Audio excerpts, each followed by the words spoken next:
Starting in August 2026, almost nobody is going to be allowed to take the LSAT from home. In other words, remote at home testing as a general option is ending. And so the question people are already asking is this: are students going to try to use medical accommodations just to stay remote? Because if in person becomes the secure default and remote testing only exists through documented medical exemptions or extreme hardship, will that create pressure on the accommodation system? So I want to break this down carefully here because this is all about incentives and legal constraints and institutional trust and long term signaling. Of course, LSAC did not end remote testing randomly. They cited organized misconduct, in other words, cheating, that included proxy test taking and the real time theft of unreleased LSAT content. Because the thing most people don't know is that most LSAT sections are not publicly released. They are expensive to develop, they are pre tested, and they are reused by LSAC strategically. And if that unreleased material gets captured and circulated, it doesn't just affect one test date, it contaminates future LSAT administrations. And once law schools begin questioning the reliability of top LSAT scores, the entire signaling power of the LSAT is weakened because the LSAT is not just a test. It is a signaling instrument. And if trust weakens, the signal weakens. And there's another layer here that most people aren't thinking about. Law schools' incentives are aligned with this move. Law schools rely heavily on LSAT medians for rankings. They use LSAT scores to allocate scholarship money. They use LSAT scores to compare applicants across different undergraduate institutions and different grading systems. And so, if confidence in the integrity of the LSAT weakens, law schools are using the most valuable standardized comparison tool they have. So this creates uncertainty in admissions decisions. It complicates scholarship modeling. It introduces reputational risk. So from a law school's perspective, stronger security is a necessity. It is protection of the biggest metric they use to make their decisions.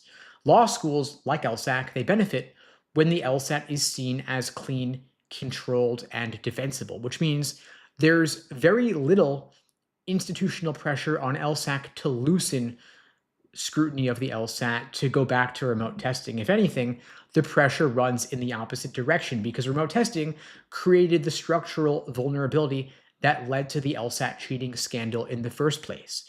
If you had thousands of different unique environments with different devices, different networks, limited physical control of those environments, in-center testing standardizes all of those variables. It eliminates or at least reduces significantly the possibility of the cheating. And so all of this protects the signal and the validity of the LSAT. And of course, before August 2026, remote testing is still widely available. So if you want to take it remotely, your last chances are the April and June LSAT. But starting August 2026, remote testing exists almost exclusively through documented medical accommodations or extreme hardship, basically meaning you live super far from a test center and it would be really difficult for you to get there in person. And that dramatically changes incentives because if somebody were intent on cheating, of course, way harder to do it if you're taking it in person, remote becomes the higher leverage path. Of course, that doesn't mean that the cheating would necessarily succeed, but it does mean that remote testing becomes the logical pressure point. So I think at this point, it is reasonable to ask if narrowing remote access will increase pressure on accommodations. In other words, will the cheaters want to apply for medical accommodations as their way to get remote testing to attack the LSAT where it's most vulnerable? Now, there's something that most people miss when they talk about this. LSAC has to operate under the Americans with Disabilities Act in the US and comparable disability law in Canada. They cannot simply deny legitimate accommodations in the name of security. If they overcorrect, they expose themselves to legal challenge. And so when we talk about tightening security or tightening scrutiny, that tightening still has to remain legally defensible. They cannot arbitrarily reject legit medical documentation. They can't discriminate against legitimate medical conditions. That means any increase in oversight has to be procedural, consistent, and compliant. In other words, LSAC has a very fine line to walk between security of the LSAT and complying with disability law. Now, there's this question someone asked, would something like agoraphobia qualify? Because agoraphobia is a recognized anxiety disorder, fear of being out in public spaces. And in severe cases, it could substantially impair someone's ability to function in public settings. And so, yes, in legitimate documented cases, it could technically qualify. But you can't just self declare your accommodations. You've got to get a formal diagnosis. You have to have licensed medical documentation, description of the functional limitations you're operating under, a specific accommodation request, and submit all of that through LSAC's internal review process. LSAC has decades of experience reviewing accommodations long before remote testing even existed. And so severe anxiety disorders could qualify, but stating a casual preference would not. Now, another layer here is jurisdiction. Within the US and Canada, identity fraud and content theft can trigger serious legal consequences, all of which would create deterrence. And internationally, though, enforcement realities could vary. LSAC previously suspended online LSAT testing in mainland China after discovering organized misconduct. And that tells you something, right? Risk is not uniform across jurisdictions, and enforcement leverage is going to differ geographically. LSAC is going to have a much harder time policing it in China than they will in the US. And so that context matters when it comes to how LSAC will allocate their scrutiny. So the question here is, what is LSAC likely to do? Because remote testing will probably become a lot more rare starting in August. And so the scrutiny is going to concentrate on the remote testing in particular. We might see stronger documentation requirements, more detailed review of the functional impact of those requirements. They're going to have verification of the providers who are verifying the accommodations request, and a lot of monitoring of the patterns associated. Because if accommodations requests spike unusually, if the documentation language becomes suspiciously uniform, and if we see particular geographic clusters, all of that is detectable. And LSAC might place more score holds on folks who they think are more likely to have engaged in cheating. So it's entirely plausible that in-person tests will see fewer score holds, while remote accommodated tests see a lot more scrutiny and more delays, because oversight is going to follow the risk. I think most likely remote accommodations will unlikely to become a loophole because they're so easy for LSAC to narrow in on, and they will probably become the most monitored pathway. And there's another layer here with regard to transparency that people aren't yet discussing, which is, will LSAC publish transparency data? For example, will we see delineated post-August accommodation rates? Will we see published data with regard to score holds for those taking the LSAT in person versus remotely, or the score distributions for both cohorts? Probably not. LSAC will, of course, capture that data and analyze it internally, but they're not going to publish it, which will probably contribute to more rumors associated, and folks will look on Reddit and other forums and get a sense of what they should do or not do to avoid the score holds. Now, over the past several years, we've seen a spike in 170 plus LSAT scores, a lot of LSAT score inflation, and some of that is legitimate. Folks are prepping better, they're retaking more often, the applicant pool is overall a lot stronger, but a lot of the score increase is probably also due to the rise in cheating, because we have seen a significant spike in those scoring 170 plus in particular. I don't know if the geographic breakdown there or if more of that was remote versus in person, but I would guess it probably is happening more remotely due to the cheating and also due to the fact that it's more comfortable and easier to take the LSAT remotely versus having to take it in person. And so with tighter security and more friction around taking the LSAT remotely, I think that will probably reduce the artificial inflation of LSAT scores. We'll see a compression at the top end, a reduction of the extreme high scores. It may not be dramatic, but even marginal shifts matter a lot for scholarships and admissions in those elite 175 plus score bands. And I think that the reduction in remote accommodations, more aggressive score holds, will reduce the inflation of LSAT scores. And I'm hopeful that this will not harm students with legitimate disabilities and will only affect those who were probably the ones attempting to cheat or actually cheating. We will see what happens with time. And of course, you got to remember that no standardized test is perfectly secure. In-person testing will not eliminate all misconduct necessarily, but it will definitely reduce the scale of the cheating. And it'll also reduce the capture of the unreleased LSAT content in a more controlled environment. You reduce the risk significantly because the system is less vulnerable. And that alone is a meaningful improvement. And there's also a financial dimension to this as well, right? Because law school scholarships are heavily index driven. At most schools, merit aid decisions are strongly tied to LSAT score bands. And so if the credibility of LSAT scores increases, if the extreme high-end score inflation compresses even slightly, scholarship allocation will become more efficient. That means you're going to have fewer artificially inflated scores competing for limited scholarship money. And remote test takers accounted for roughly 40% of test takers, but they were the majority of score holds. And so this shift is also about reliability. If you have fewer delays, more predictable score release, the overall administration of the LSAT will become smoother and the admissions process will be smoother as well. And so if you genuinely qualify for accommodations, if you can't make it to take the LSAT in person because you're homebound for whatever reason, you can apply for accommodations and you should, but start the documentation process early. Make sure that your evaluations from the qualified medical professional are recent, and be specific about your functional limitations.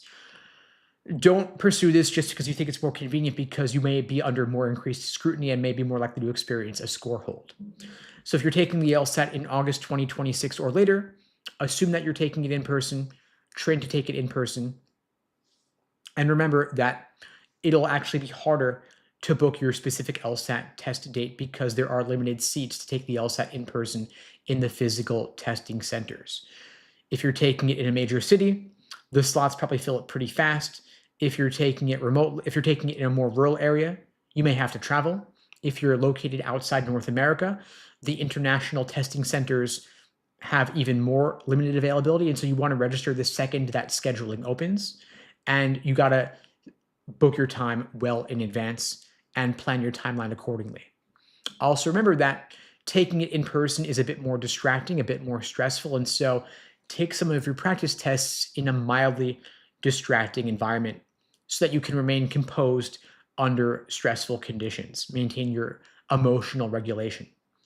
And remember that, well, of course, some people may attempt to abuse medical accommodations to stay remote, and it may not be easy. There may be more scrutiny, but I don't think that remote accommodations will become a loophole because there will be the increased scrutiny on those test takers. In other words, they'll be monitored more closely than ever before. Whenever you're taking the LSAT, wherever you're taking it, whether remotely or in person, whether you're taking it in April or June or August, September, or beyond, I'm here to help.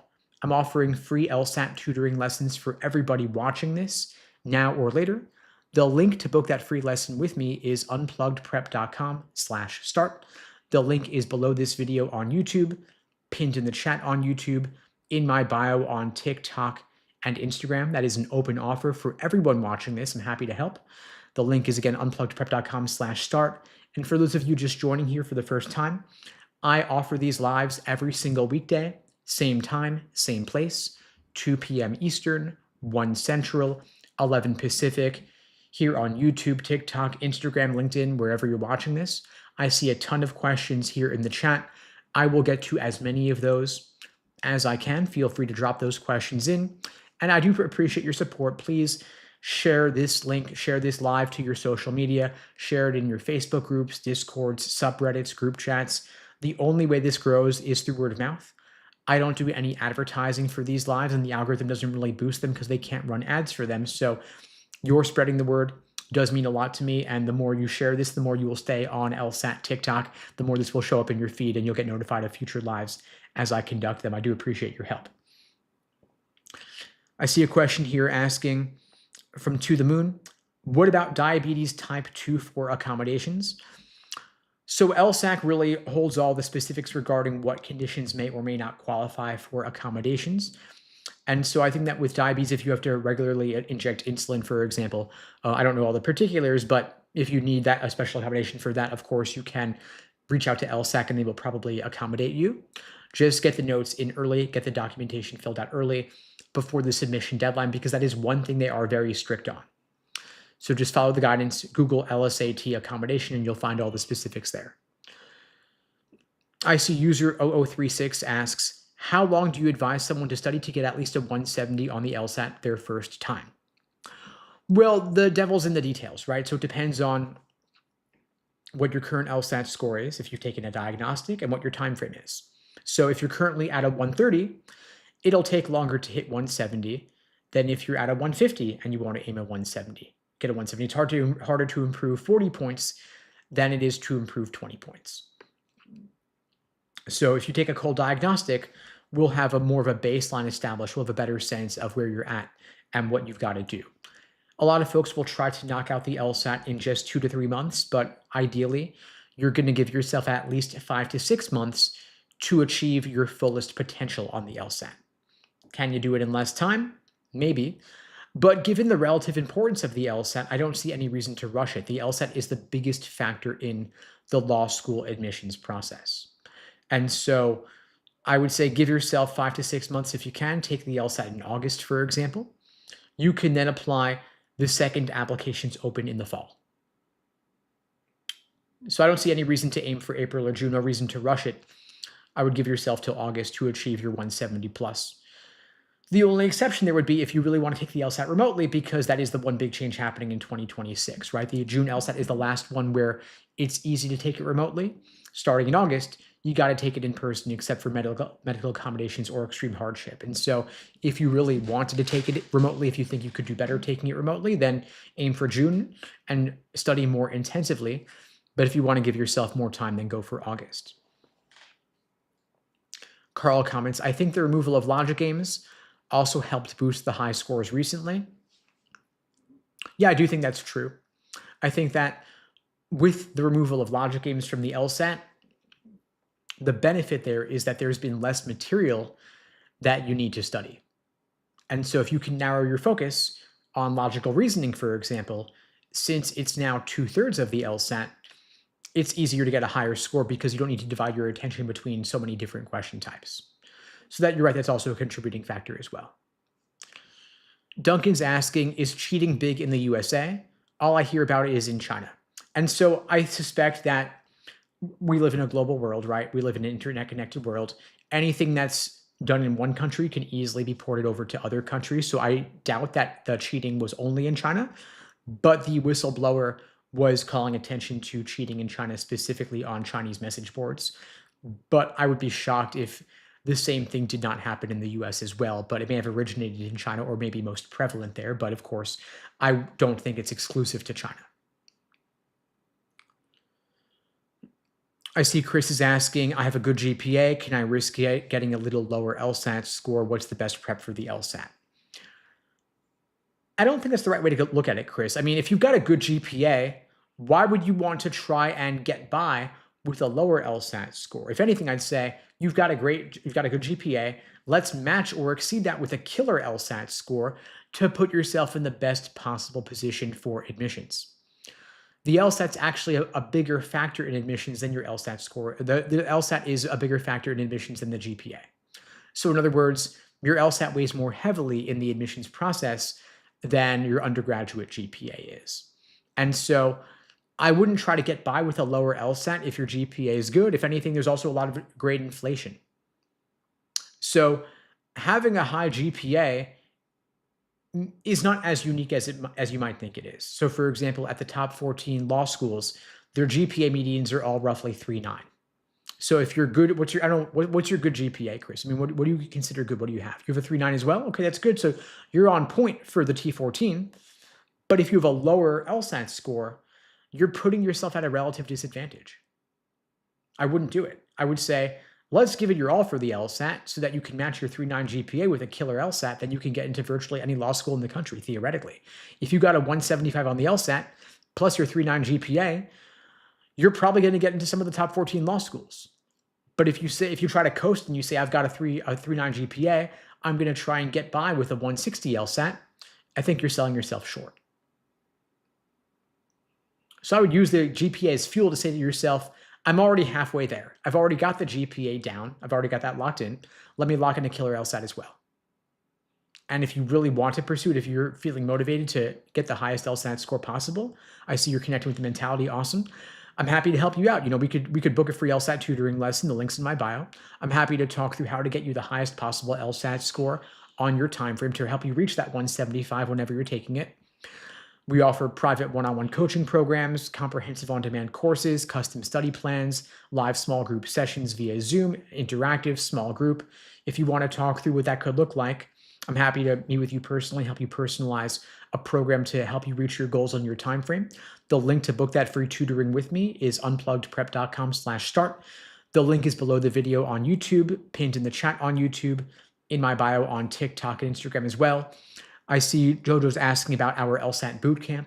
So for shorter time frame students who are taking it, say in April, for example, in 2 months, we run more of a bootcamp style approach where you get live coaching 7 days a week.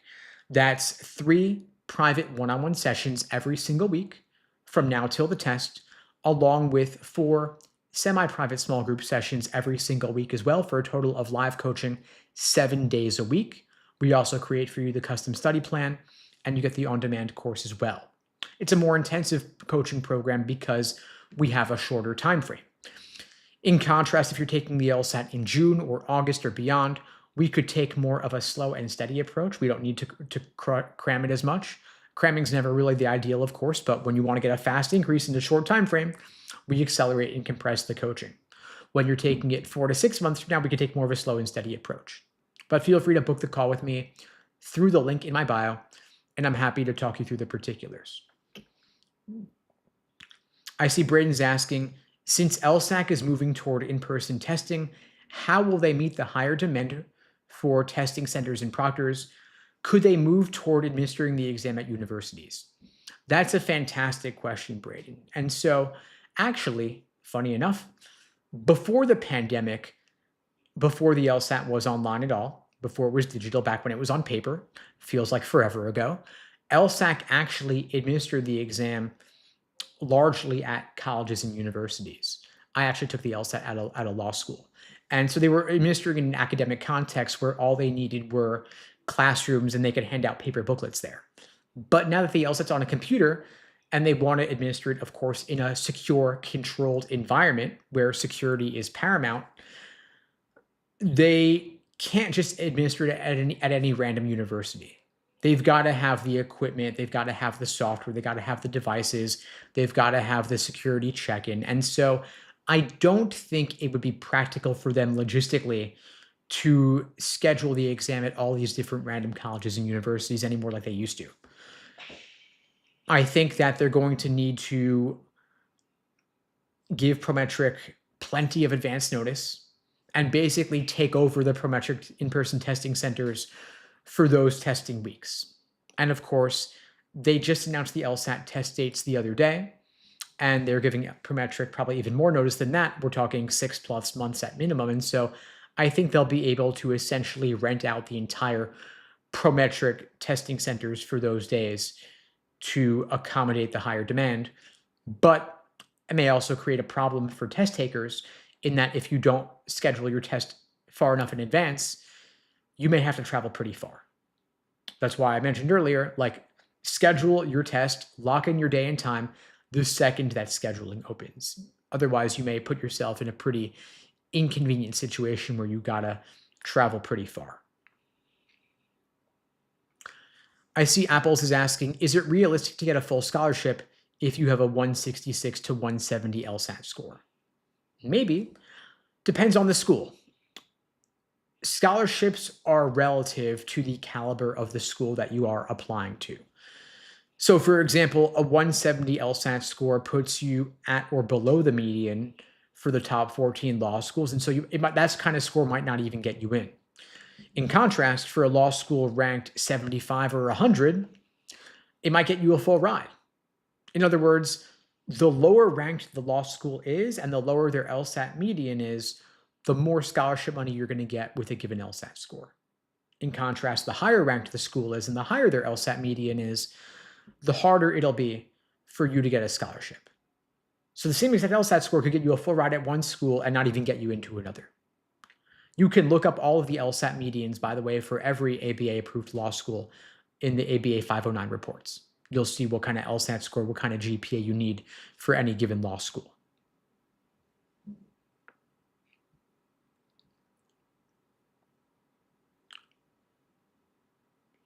I see Juan is asking, should I start studying for the LSAT at the end of my sophomore year? Not a bad time to start. If you, let's say you're a sophomore now, you're finishing up in the semester in May or June, then you've got this summer coming up. If you could study for the LSAT part-time or full-time throughout the summer, you could take the LSAT this fall in September before your semester in the fall really kicks in, and your score is good for 5 years, so you would have been planning ahead and gotten the LSAT out of the way pretty early. That's a pretty good time frame. The LSAT, by the way, is offered 4 times this coming up this summer, fall. You got August, September, October, November, 4 consecutive months. You could take it any one of those 4 times. You could take it all 4 of those months, and then you could apply a year from that time. Not a bad time frame. Ultimately, I recommend taking it whenever you're ready, whenever you have the time to study. Your score is good for 5 years, so whenever you can carve out the time, just knock it out then. And know, of course, that regarding the timelines, April and LSAT are the last 2 LSAT administrations where you could take it remotely or in person. Starting August, everybody's taking it in person unless you have medical accommodations or can show LSAC extreme hardship.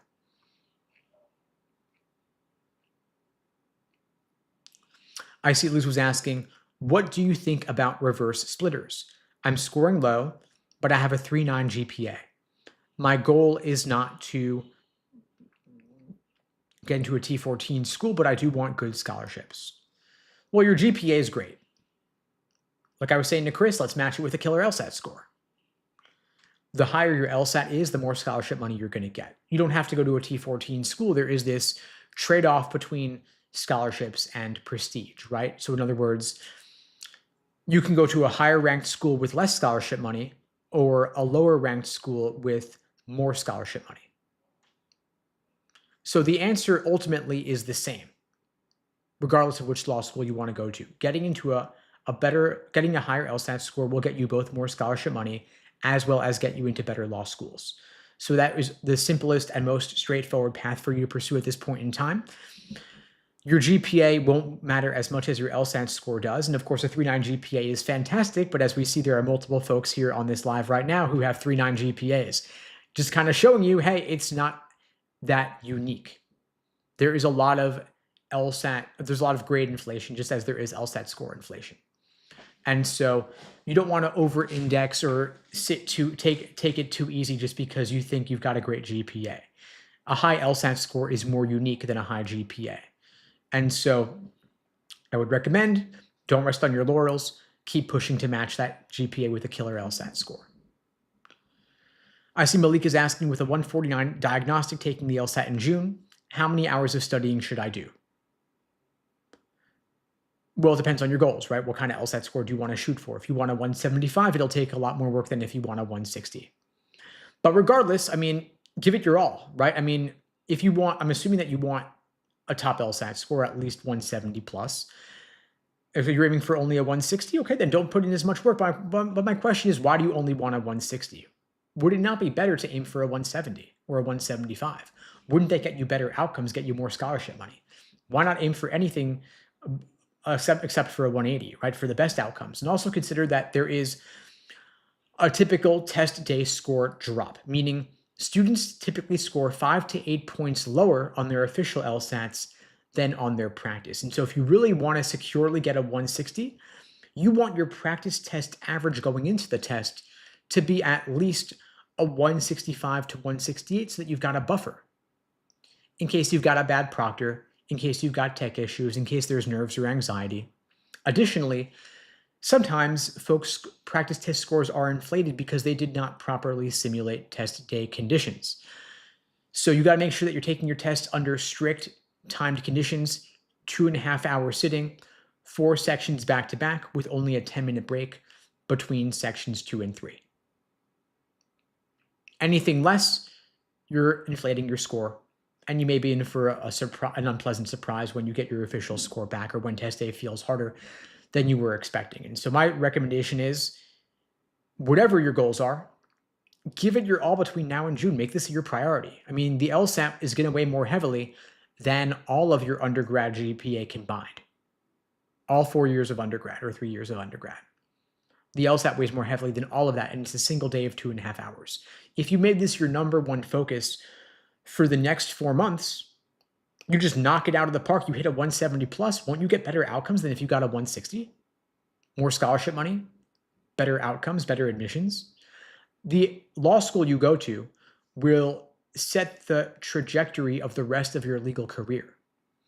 And the more scholarship money you get, the less debt you're taking on, the more freedom you'll have upon graduating to choose the career you truly want to pursue because you're not feeling weighed down by debt. And there's also the coming elimination of the Grad Plus loans starting in July, affecting almost everybody who's starting law school this fall. You'll be capped on how much you can borrow from the federal government. And unless you want to dig into savings or take out private loans, the best way to cover that shortfall is to get a higher LSAT score, to get more scholarship money. And you've got plenty of chances to take the LSAT and retake it coming up. You've got April and June coming up. Then you've got August, September, October, or November. You could take any of those test dates and apply pretty early this cycle. For those who aren't aware, LSAC just released the full 2026-2027 LSAT calendar. And your LSAT test date determines how competitive your application is, how much scholarship leverage you have, and how calm or chaotic your next year is going to feel. And so I want to walk you through the LSAT test dates, and then we're going to break down how to use them strategically. Coming up in 2026, you've got beyond April and June. You've got August 5th through 8th, September 9th through 12th, October 7th through 10th, November 11th through 14th. Then for 2027, we've got January 13th through 16th, February 12th and 13th, April 8th through 10th, and June 9th through 12th. Registration for these dates opens up in May. Now, certain LSAT administrations, especially August and September, tend to draw the highest volume because they align better with early application strategy. That means for these dates, the preferred testing centers, the ideal dates, and the nearby locations for in-person might feel faster than you expect. Now, before we go any further, you've got to answer one question. Are you applying this upcoming admission cycle or the following one? Because if you're applying in fall 2026 for fall 2027 admission, your LSAT strategy looks very different than someone who's targeting fall 2028. LSAC has standardized the calendar. You've got 8 exams per year, roughly one every 1 to 2 months. The same core testing months each year, which means you can plan 6 to 12 months in advance. You can build in a target retake test date. You can coordinate work, school, internships, and travel. But the thing is that predictability creates a trap because when there's always another LSAT around the corner, students tend to delay because they think to themselves, I'll just take the next one. I need 1 more month. I'm almost there. And then they're applying in January instead of September. Now, if you're applying this fall, your strongest LSAT windows are August or September 2026 because law schools operate on rolling admissions. Applications typically open in early September. And if your LSAT score is complete when applications open, your file gets reviewed early. That means there's more scholarship money available, more negotiating power on your part, more time to compare offers. But if you wait until January 2027 for that same cycle, you're not necessarily late, but you're already in the middle of the cycle where there's less scholarship money available. It's a bit more competitive and you have less leverage. So when you've got an early, strong score, it doesn't just get you admitted, it gives you negotiating leverage. If school A admits you with scholarship money in October, you can then use that offer when school B reviews your file in November. But if your file goes complete in January or February, you've got fewer competing offers and fewer schools competing for you. And so to break it down, if you apply in August or September, you're in that early leverage window. If you apply in October or November, you're still competitive, but it's a little bit tighter. If you're applying in January or February, you're in the middle of the cycle. But if you're already waiting till April or June, you're typically planning for the following admissions year. And that framing changes how you look at these months. Now, if you're still missing entire logical reasoning question types, if you haven't taken a dozen full exams under realistic conditions, if your reading comp timing is still unstable, you don't need to push for August, no matter how appealing it sounds to apply early. In other words, better to apply later when you're more solid on the LSAT and can get a higher LSAT score than to apply early with a lower LSAT score. Now, you shouldn't choose your LSAT date based on how long you've been studying. You choose it based on your scoring data. If your last 3 to 5 full-length practice tests are at or above your target score under timed conditions, you're probably good. But if your scores are fluctuating, if they're swinging around wildly, you're not ready. Applying early only helps if you're ready. Now, you should know, modern LSAT format, we've got 2 scored logical reasoning sections and 1 scored reading comprehension section. Logical reasoning is 2/3 of your score, and so endurance matters more than ever. If your second LR section consistently drops, it's a stamina issue, and you got to work on that. Now, when it comes to your LSAT study calendar, know that your motivation's highest when you just get started in month 1, it dips in month 2, and it dips again the first time your score plateaus. And so factor in your energy curve when you're choosing an LSAT test date. If your prep drags on, that can reduce your motivation. If you compress it too tightly, you might get too stressed. The goal here is sustainable intensity. Now, you should study differently if it's your first time versus if it's a retake. If it's your first attempt, your priority is stability. You got to take full-length exams, maintain a consistent score, keep your timing disciplined, and maintain your endurance. But if you're retaking, your goal is precision. You've got to analyze your mistakes, target particular question types, reduce the variance. In other words, if you're a first timer, you focus on pedal to the metal, building up the engine. If you're retaking, you are fine-tuning your weak areas. Different strategies depending on who you are.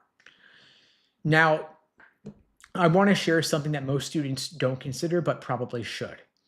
If your practice tests are way off from your goal score, it might be smarter to delay your entire application cycle by a year rather than apply post-February with a weaker score.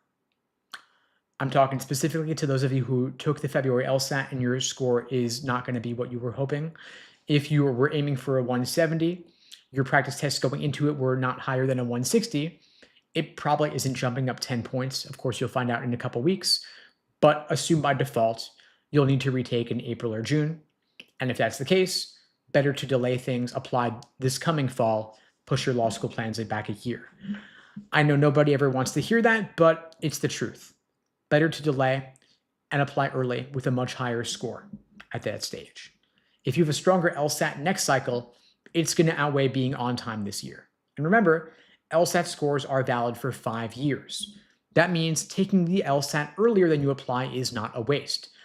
If you get a strong score in June, that could serve you for multiple admission cycles if you need to.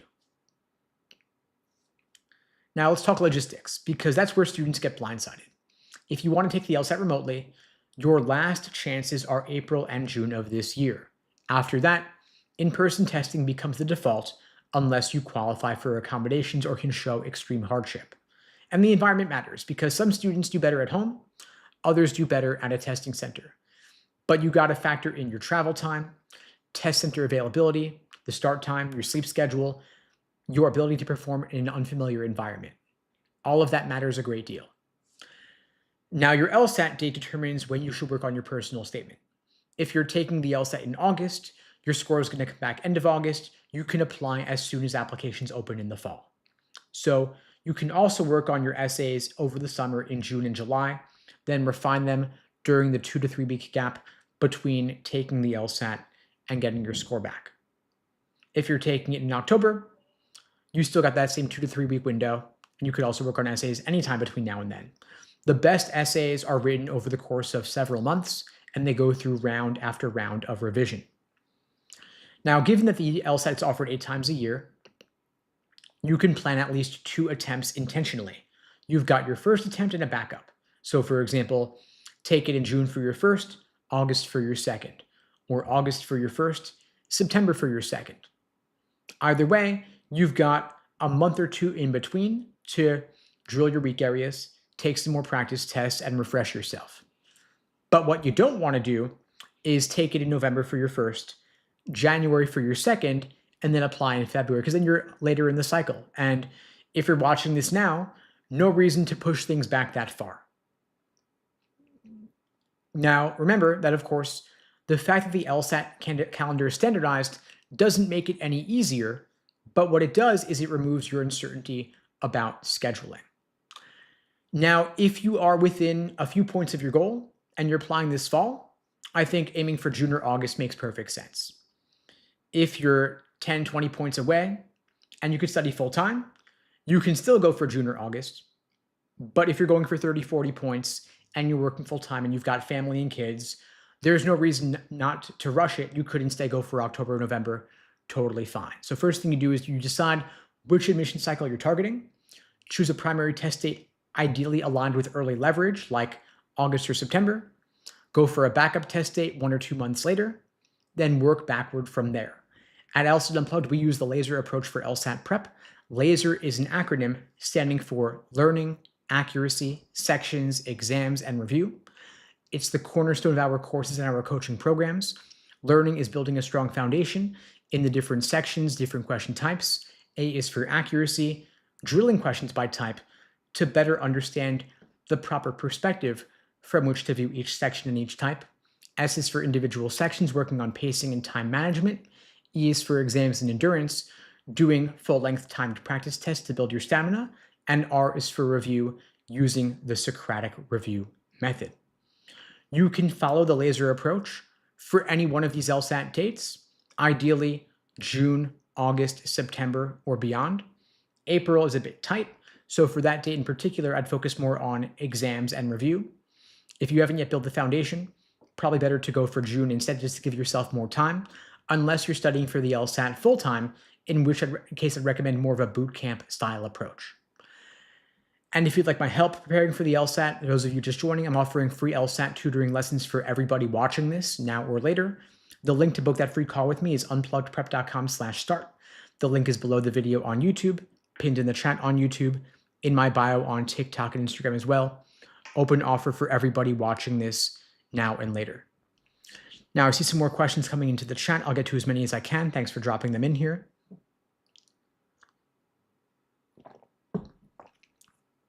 Let's see here. I see a question asking, how many full exams should one take before taking the real test? I recommend at least 10 to 12 full-length practice tests, ideally 1 or 2 per week, with the goal being that test day itself feels like just another run-through because you've done it all before. So that could be 1 exam a week for 10 weeks or 2 exams a week for 5 weeks. If you're taking the LSAT in April, then 1 or 2 a week probably makes sense. 1 exam a week if you're studying with other obligations in the balance, like you're working full-time or you're in school. If you're doing nothing but studying for the LSAT full-time, then 2 exams a week might be a better approach. We always like to personalize the recommendation to the student, though, and so I would need a bit more context to give you more concrete recommendations, but that's the general framework I would recommend for someone. But you don't want to just take exam after exam, measure your results, be happy or sad about those, and then move on to the next. You ideally want to build the foundation first. So in the LASER approach, we work on learning, accuracy, and individual sections before getting to full-length exams. Because taking exam after exam without building a strong foundation, you're just burning through valuable limited practice material. So you've got to build the foundation first, learn the question types, work on pacing, and then you pull it all together with full practice tests. I see Anand's asking, what's your go-to study drink? Probably coffee, honestly. I think caffeine is wonderful. You don't want to overdo it, of course, but I think that caffeine, when well-timed, can be a real asset. Don't drink it late at night or it'll mess up your sleep, of course. Don't drink a ton of it before a full practice test. You'll have to go to the bathroom in the middle of it, but that aside, if you can work out your unique biology with the timing of the coffee, it can be a major asset.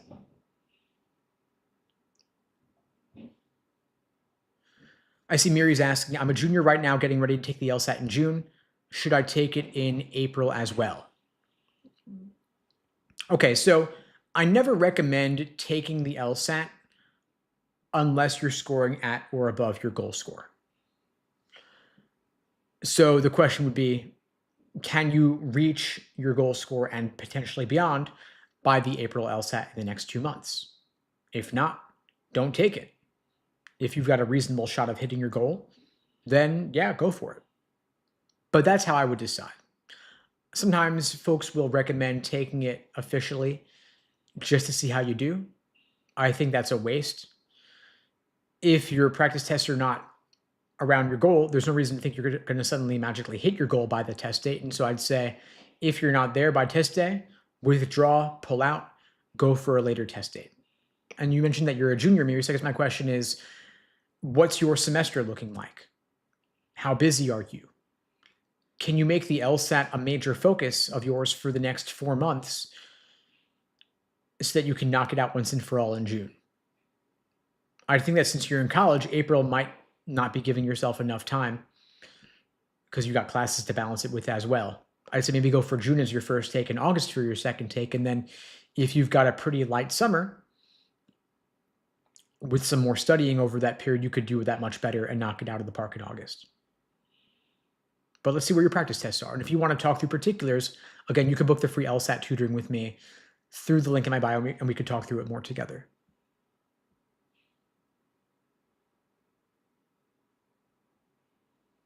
Scanning through for other questions here. Carl's asking, what about the analytical writing sample? Will that remain remote? So there's this argumentative writing section on the LSAT, and it is currently unscored. It's administered remotely. That part will still remain remote. And it's been remote ever since the LSAT moved online. And there aren't really the same cheating concerns with the writing sample as there are for the scored portions of the LSAT, because people probably aren't cheating on it because there's not a whole lot of incentive to do so.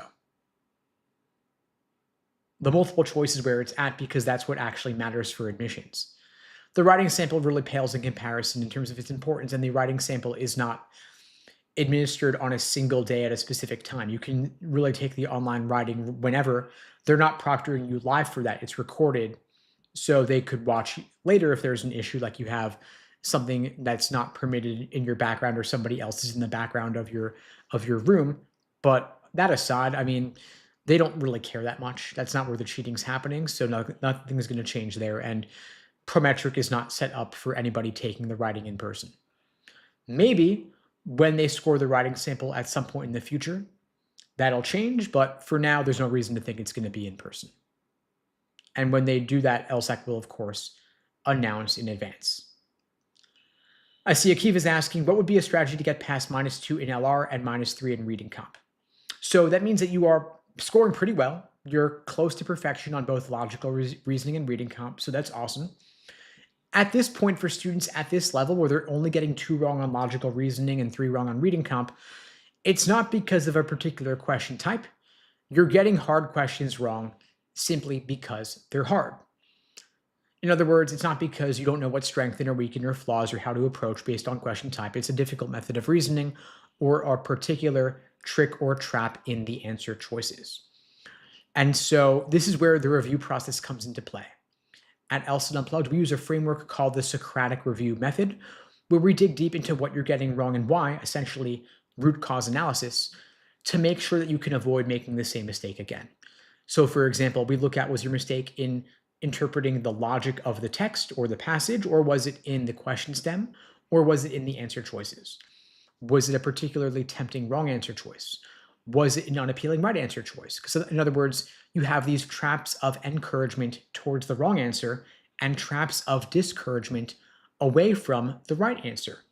And until we can get to the root cause of what you're getting wrong and why, you may end up just making the same mistake again. So I would strongly recommend keeping a mistake journal or a wrong answer log of some kind, documenting the key takeaways from your analysis of during your review. So for example, is there some key takeaway that you can apply to the future in adjusting your step-by-step approach so that you learn what to avoid doing in the future or learn better what you should do in the future?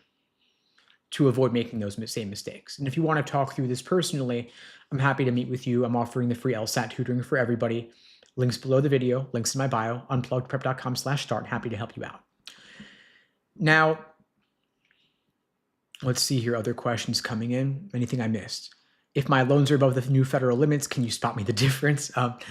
Well, what I can do for you is I can help you get a higher LSAT score so that you don't need to take out the loans. In other words, if we can get you more scholarship money for law school, then you won't need to take out loans because law schools will discount your tuition. For those who are not aware, the biggest and best ways to get more scholarship money, in other words, to mitigate your loans, to reduce your tuition, is by getting a higher LSAT score.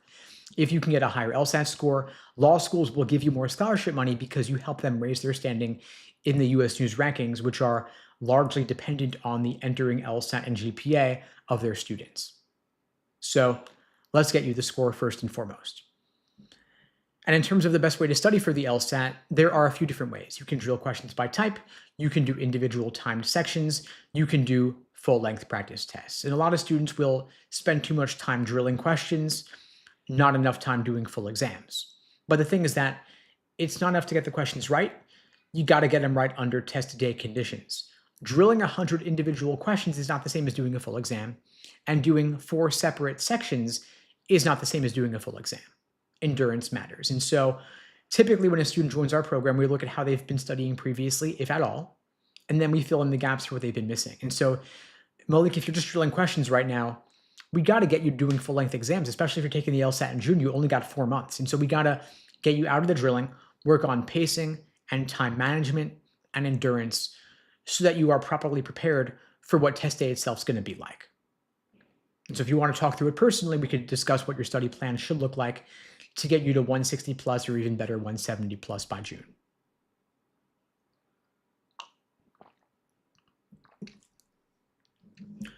Now, if you've ever taken a practice LSAT and thought to yourself, I understand everything. So I see one more question here I want to get to. Akiva is asking, do you have a certain good strategy for main point questions in logical reasoning and reading comp? I mean, the whole exam is a test of reading comprehension, right? And so if you don't get the main point, you've really missed the entire purpose of what you're reading. And so first things first, we got to look at what is the objective of the arguer, the author's opinion in reading comp, or the person making the argument in logical reasoning. If they could leave you with only one central idea, what would that idea be and why? In other words, strip away everything else. What is the central clause or subject verb or main point they would want to leave you with? That is the main idea. And that's where I would start in reading comprehension, for example. In other words, you read the passage, you extract the key point, the main idea, then you solve the main idea question. That's setting the stage for yourself. That's orienting you. The details, the examples, you can always go back to those later when you need to help you solve a particular question. But first and foremost, we've got to get the main point down. So if you're at -2 in logical reasoning and -3 in reading comprehension, I would be surprised if main point's your major issue here, honestly. Usually, main idea is a relatively easier question type than the parallels and evaluate and such might be a bit tougher. And so I'm wondering, is main point really your issue? If it is, that's really awesome news because that's super low-hanging fruit. But again, as I said before, maybe the issue is not the question type for you.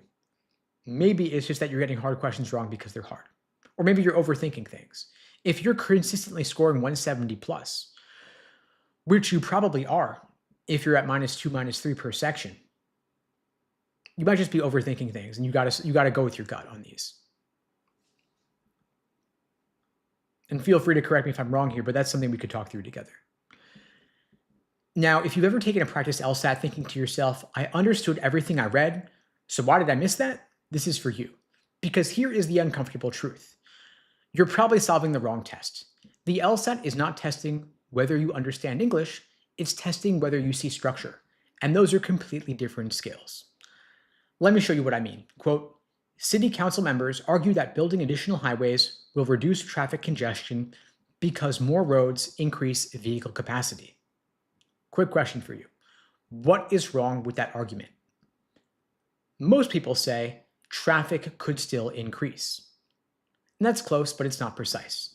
The real issue is this. It assumes that increasing vehicle capacity reduces congestion instead of increasing demand. That is the gap. And if you didn't see that gap right away, that is not an intelligence problem, it's a perception problem. And the good news is that perception is trainable. Now, here's why this matters. A 5-point increase on the LSAT can mean tens of thousands of dollars in scholarships. A 10-point increase can change which schools are realistic for you. And that difference often comes down to whether you read words or you see structure. Now, I've worked with thousands of students who stuck at 152, 155, 158, and they weren't lazy. They weren't careless, they weren't bad at tests. They were practicing the wrong skill. And once that shifted, not their effort, not their hours, their scores jumped 8, 10, 15, 20 points. So what changed? They stopped reading and they started diagnosing. The LSAT is pattern recognition under time pressure. If you practice without seeing structure, you are automating mistakes. And now that logic games are gone, there is no diagramming safety net. Logical reasoning carries more weight. Reading comprehension determines more outcomes. So structure is the entire game. Now here are 3 perception shifts that change everything.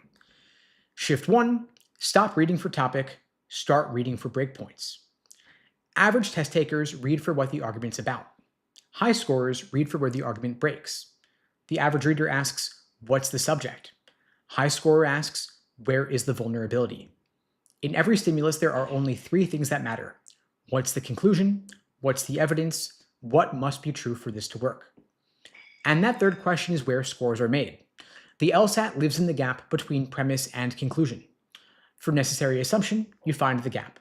For strengthen, you reinforce the gap. For weaken, you exploit the gap. For flaw, you name the gap. Everything is gap recognition.